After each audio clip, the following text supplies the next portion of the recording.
पाकिस्तान अधिकृत कश्मीर में जनाक्रोश, बलूचिस्तान में तेज होता विद्रोह, खैबर पख्तूनख्वा में टीटीपी के हमले और अफगानिस्तान सीमा पर तनाव। सवाल ये उठ रहा है कि क्या पाकिस्तान की सेना पहली बार एक साथ इतने मोर्चों पर घिर गई है और अब आगे पाकिस्तान में पीओके में बलूचिस्तान में होने क्या जा रहा है। नमस्कार, मैं हूं आकांक्षा और आप देख रहे हैं न्यूज़ 18 का डिजिटल प्लेटफॉर्म। पाकिस्तान इन दिनों ऐसे दौर से गुजर रहा है जहां हर तरफ से संकट उसके दरवाजे पर दस्तक दिखाई देता दे रहा है। एक तरफ उसके कब्जे वाले कश्मीर यानी कि पीओके में लगातार विरोध प्रदर्शन हो रहे हैं, दूसरी तरफ बलूचिस्तान में बलोच आर्मी के हमले पहले से ज्यादा तेज हो चुके हैं। उत्तर पश्चिम में खैबर पख्तूनख्वा में तहरीक-ए-तालिबान पाकिस्तान लगातार सुरक्षा बलों को निशाना बना रहा है, जबकि अफगानिस्तान सीमा पर भी तनाव कम होने का नाम नहीं ले रहा है। यही वजह है कि पाकिस्तान के सेना प्रमुख फील्ड मार्शल आसिम मुनीर के सामने अब सिर्फ एक सुरक्षा चुनौती नहीं बल्कि कई फ्रंट पर संकट खड़ा है। सबसे बड़ा सवाल यही है कि क्या पाकिस्तान की सेना एक साथ इतने फ्रंट संभाल पाएगी या फिर ये मुनीर के लिए किसी बड़े एंड गेम की शुरुआत साबित हो सकता है। पाकिस्तान के कब्जे वाले कश्मीर में पैदा हुआ संकट उसके लिए नई चुनौती बनता जा रहा है। हालिया विवाद की शुरुआत उस समय हुई जब पीओके की सुप्रीम कोर्ट ने विधानसभा में 12 आरक्षित शरणार्थी सीटों को बरकरार रखने का फैसला दिया। इसके बाद विरोध प्रदर्शन तेज हो गए। प्रदर्शनकारियों का कहना है कि ये सिर्फ संवैधानिक विवाद नहीं है बल्कि इसके पीछे सालों की नाराजगी भी है।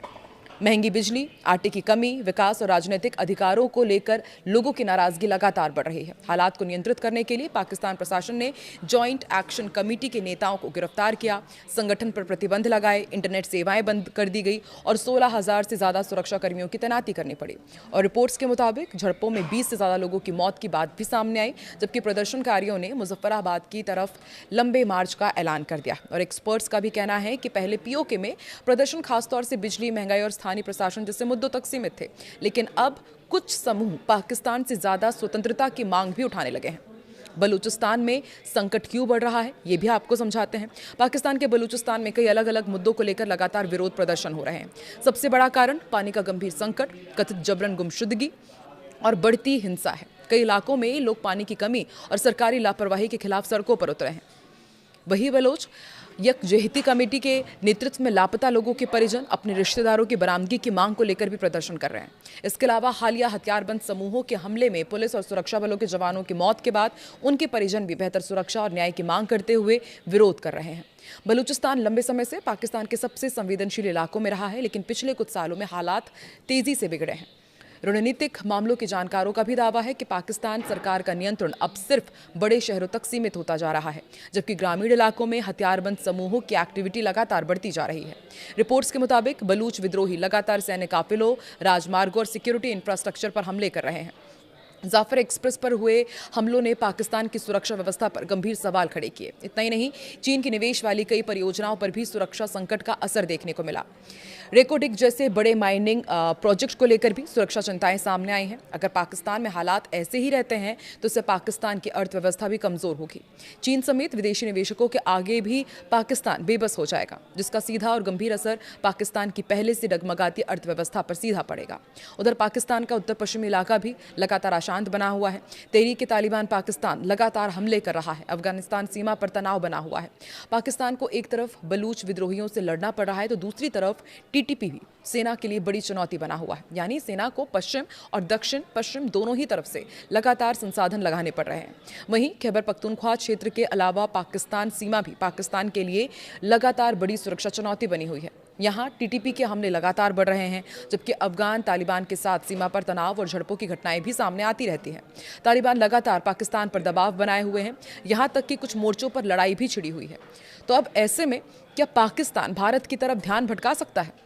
देखिए, पीओके में बवाल और बलूचिस्तान में उबाल के बीच एक सवाल ये बार बार उठ खड़ा हुआ है कि क्या पाकिस्तान अपने घरेलू संकट से सभी का ध्यान हटाने के लिए भारत के साथ तनाव बढ़ाने की कोशिश करेगा। कुछ एक्सपर्ट्स का कहना है कि पाकिस्तान के इतिहास में ऐसे कई उदाहरण रहे हैं, जैसे कि पाकिस्तान में जब भी हालात खराब होते हैं तो उसने भारत के साथ तनाव पैदा किया है जानबूझकर। अब तो हालात ऐसे हैं कि पाकिस्तान सिंधु के पानी को हथियार बनाने की कोशिश कर ही रहा है। अब देखने वाली बात यह होगी कि पाकिस्तान और उसका आर्मी चीफ आसिम मुनीर आने वाले समय में क्या कदम उठाता है। पाकिस्तान के कब्जे वाले जम्मू कश्मीर यानी कि POJK में जारी आंदोलन के बीच एक बड़ा विवाद सामने आया। जॉइंट अवामी एक्शन कमेटी ने 15 जुलाई को दावा किया था कि पाकिस्तान के फील्ड मार्शल असीम मुनीर ने ओवरसीज पाकिस्तानी फाउंडेशन के चेयरमैन सैयद कमर रजा को अपना विशेष प्रतिनिधि बनाकर बातचीत के लिए भेजा था। कमेटी ने उनके आश्वासन के बाद मुजफ्फराबाद की ओर प्रस्तावित लॉन्ग मार्च रोकने का ऐलान किया था, जबकि धरने जारी रखने की बात कही थी। इसी बीच POJK के कानून मंत्री अकील मलिक ने एक टीवी इंटरव्यू में यह कह दिया कि अवामी एक्शन कमेटी के साथ सरकार की कोई बातचीत ही नहीं चल रही है और असीम मुनीर ने भी किसी को वार्ता के लिए नहीं भेजा है। इससे आंदोलनकारियों के बीच नाराजगी और भ्रम की स्थिति और बढ़ गई। बातचीत का भरोसा देकर मार्च को रुकवाया। आंदोलन से जुड़े सूत्रों का आरोप है कि प्रदर्शनकारियों को बातचीत का भरोसा दिया गया था। मुजफ्फराबाद की बात जो लॉन्ग मार्च ये बढ़ रहा था उसे रोक दिया गया, लेकिन अब सरकार और सेना दोनों ही बातचीत से इंकार कर रहे हैं। इसी बीच खबर यह भी है कि प्रदर्शनकारियों ने अपनी मांगों को पूरा करने के लिए पाकिस्तान सरकार को 21 जुलाई तक का सीधा अल्टीमेटम दे दिया है। मांग क्या है वो भी आपको बताते हैं। देखिए, जो गिरफ्तार JAAC के नेता हैं, कार्यकर्ता हैं, वो रिहाई सुरक्षा कार्रवाई को वापस लेने, संचार सेवाओं को बहाल करने और पहले से तय 38 सूत्रीय चार्टर को लागू करना, बेहतर राजनीतिक प्रतिनिधित्व और शासन में सुधार, बिजली, खाद्य आपूर्ति और जरूरी सेवाओं तक बेहतर पहुंच की उन्होंने मांग रखी है। इसके साथ ही JAAC ने चेतावनी भी दी है कि अगर इस दौरान उनकी मांग पूरी नहीं हुई तो 22 जुलाई के बाद उनका मुजफ्फराबाद लॉन्ग मार्च फिर से शुरू हो जाएगा। प्रदर्शनकारियों ने साफ कर दिया है कि सभी धरने पहले की तरह जारी रहेंगे, जन आंदोलन भी चलता रहेगा। आपको जानकर हैरानी होगी कि सिर्फ 40 दिनों में 73 लोगों की मौत हो चुकी है।